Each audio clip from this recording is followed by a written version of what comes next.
Hi everyone, welcome back to Extra Credit, and this is our 14th episode on ancient Greece. So last time we saw how Leonidas and his 300 Spartans passed out of history and into legend with their heroic act of sacrifice at the Battle of Thermopylae. Now, with the gatekeepers gone, the road to central Greece lay wide open for Xerxes and his forces. And as the Persians flooded through the mountain pass, their number one destination was nothing less than Athens itself. But unlike most tourists, they weren't coming to see the ruins, they were coming to make them.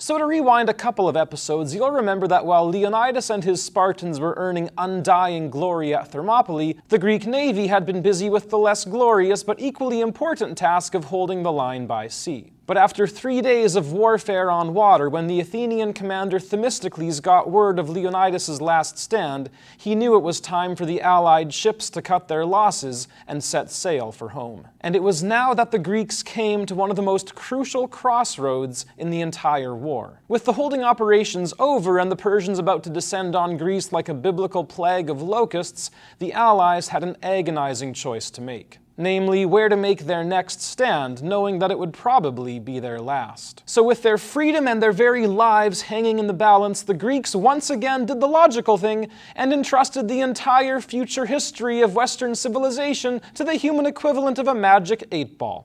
That's right, the Oracle of Delphi. What actually happened was that a few years previously, when word of Xerxes' approaching army had first reached Greece, the Athenians had naturally turned to the gods for advice. Sending messengers to the priestess at Delphi, the people of Athens had asked what they should do to survive the coming Persian apocalypse. And for once, the oracle actually gave a straight answer, even if it wasn't exactly encouraging. "Why are you sitting there, you fools? Leave! Flee to the ends of the earth! Abandon your homes! Everything is doomed! Everything brought crashing to the ground!"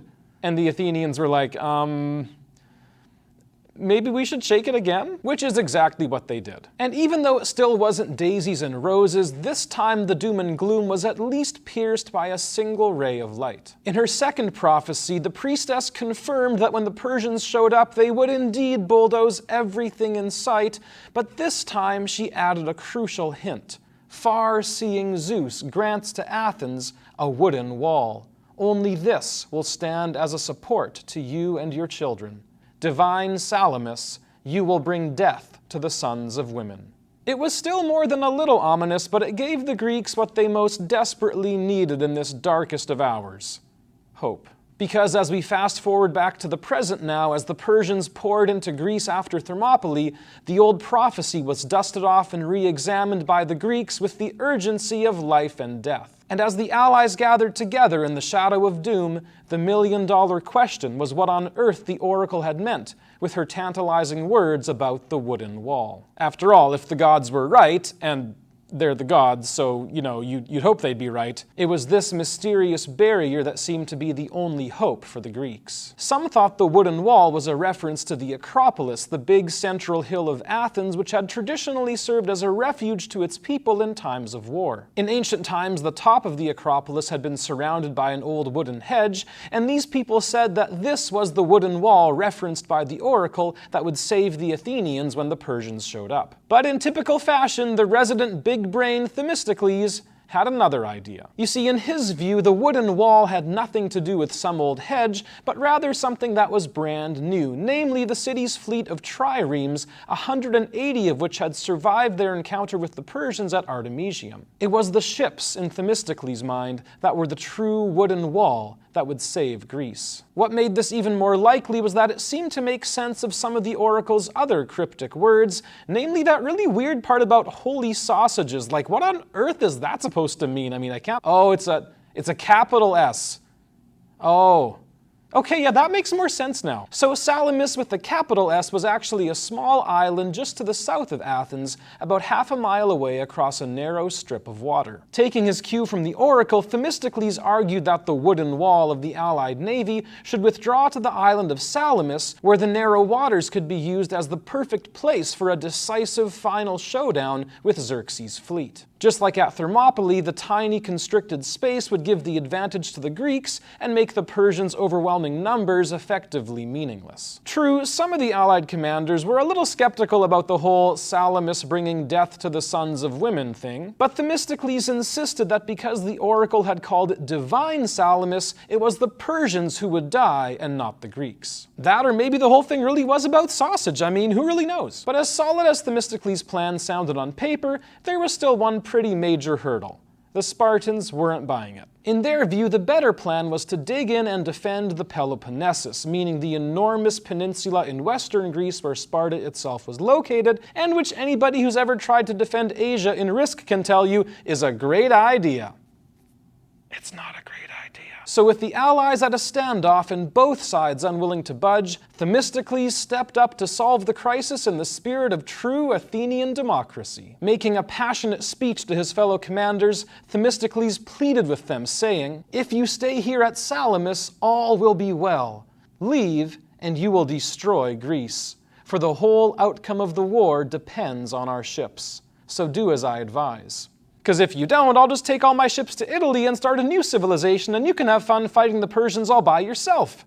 Yeah, real mature Themistocles. So faced with the prospect of losing the backbone of their navy, the Spartans had no choice but to give in and submit to Themistocles' plan. And so it was that, for better or worse, it was at Salamis and nowhere else that the fate of Greece would be decided. But for the Athenians, Themistocles' strategic victory came at a heartbreaking cost, because confronting the Persians at sea would mean abandoning their beloved city to the wrath of Xerxes. On that note, the evacuation of Athens had already been ordered some time ago, but with the Persians now only miles away, the exodus was renewed with a frenzy. Lines of weeping women, children, and the elderly were already snaking their way down to the city's docks, ready to be loaded onto ships and ferried to safety at the nearby city of Troezen. The only group either brave or foolish enough to stay behind was a bunch of stubborn rebels camped up on the Acropolis who trusted that the timber barricade around it was the real salvation promised by the oracle. Meanwhile, the rest of Athens' men grabbed their oars,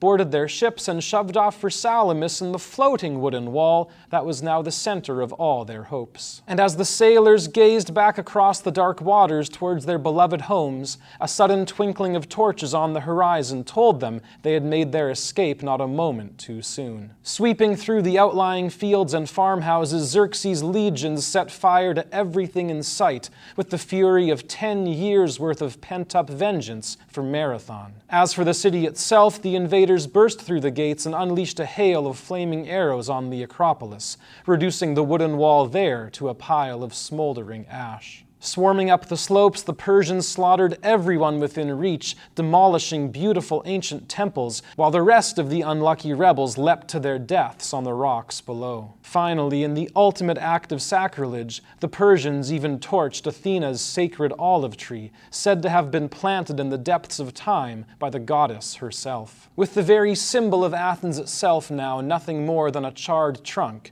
the end had finally come. But as Themistocles and the sailors of the allied fleet huddled across the water that night, watching in terror as the flames and smoke rose from their beloved city, Herodotus tells of a wonder. Unseen by any of them, somehow, from the blackened stump of Athena's sacred tree, a green shoot was growing. See you next time. Hey everyone, thanks again for watching Extra Credit today. Hopefully you are enjoying the series so far and are maybe sharing it with some friends or family. This week's pop quiz is, at which island is the Greek navy about to have its final showdown with the Persians? You know what to do with your answer. As always, work hard, read books, play outside, and we'll see you next time.